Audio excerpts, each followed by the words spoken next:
Andrew, here I am in Berkeley Divinity School at Yale.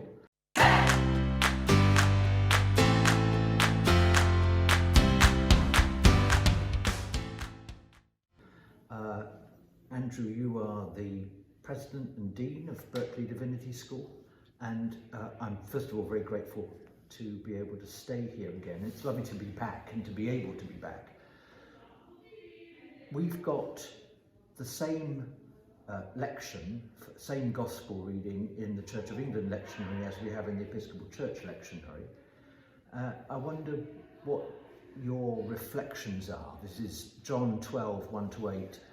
What are the sorts of things that come out for you in this passage, and why is it the fifth Sunday of Lent's gospel? And again, of course, we've got it for the Monday, or slightly extended, for the Monday in Holy Week. Right.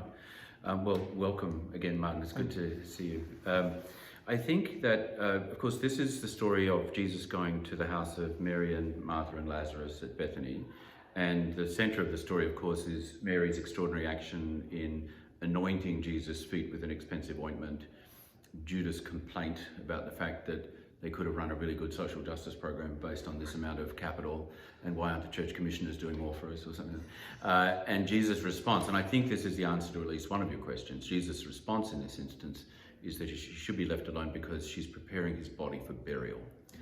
And so this is like and unlike some of the other versions of a sort of foot washing story we get about other women coming to anoint or wash Jesus' feet in the Synoptic Gospels, and what the historical relationship between these stories is hard to tell. But I think that it's interesting that this is a repeated theme, isn't it? People coming and washing his feet or anointing his feet, which is a very confronting sort of thing to think about when you think your way into the story, isn't it?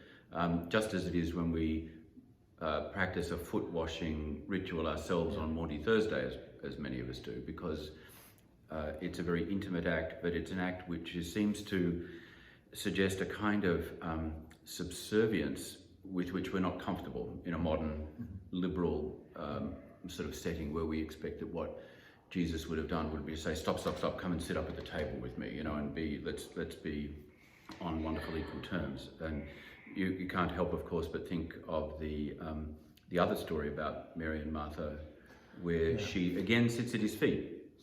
And Martha serves again, but the relationship between the two of them is not good at that point. In this story, there is no hint that Martha's service is anything other than the gift that she is giving at that time, and Mary sitting and anointing his feet is anything other than the gift she is giving at that time, and there's no conflict between them. But of course Judas becomes the foil of the conflict instead.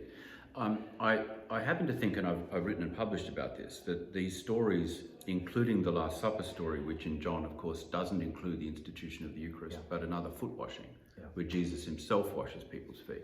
I think that all these stories probably allude to a practice that did exist in the ancient church of some kind of ritual foot washing, not in the sense of what we do on Thursday of Holy Week, but there are references in the first few centuries of Christian literature to people, and especially women, interestingly, going to do things like washing the feet of prisoners, especially like the Christian confessors, martyrs, who are in prison, and washing their feet. And I think that there may have been a ritual practice based on that, not as that kind of let's all join hands and wash each other's feet to demonstrate our mutual service, but there was actually a kind of embodied, ritualized social outreach process. And of course, washing feet, we talk about this every time Maundy Thursday comes around as well, is not something we know in Western European cultures particularly well, but in the ancient Near East, where people wore sandals and walked dusty roads and so forth, to wash, or of course to anoint someone's feet, is of course an extraordinary thing from some points of view, but not as extraordinary as it is to us.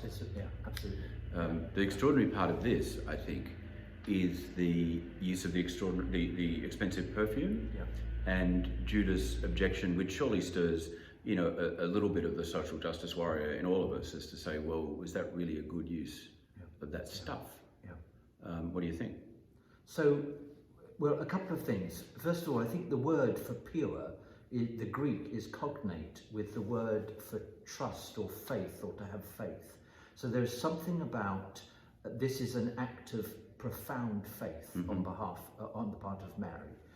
and that I think that you know we have to read this partly alongside, say, Mark's account of the woman anointing Jesus' feet, where Jesus explains that not that you have the poor with you always, but you have the poor with you always, and you can help them whenever you want. Yes. And that sense that we always have that call upon us to be engaged with caring for the poor, and we have this call upon us to be worshipping at Jesus' feet, and the two go hand in hand. Yes, so you can see them, I think, either as complementary, you know, that there's nothing about serving Jesus that prevents you from serving the poor.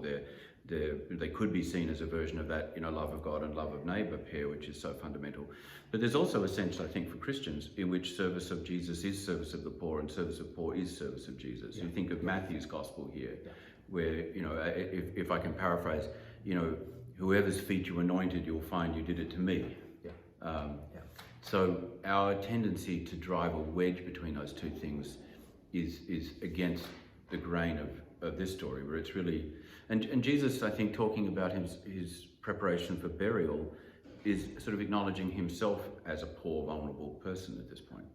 And so her willingness to make this sort of costly act towards someone whose body is about to be broken on the cross is actually an exemplar of the costly service of those in the deepest need, because that's him. Yeah, absolutely. And just a final thought from me on the timing. So we're told it's 6 days before the Passover, which means it would be a Sunday.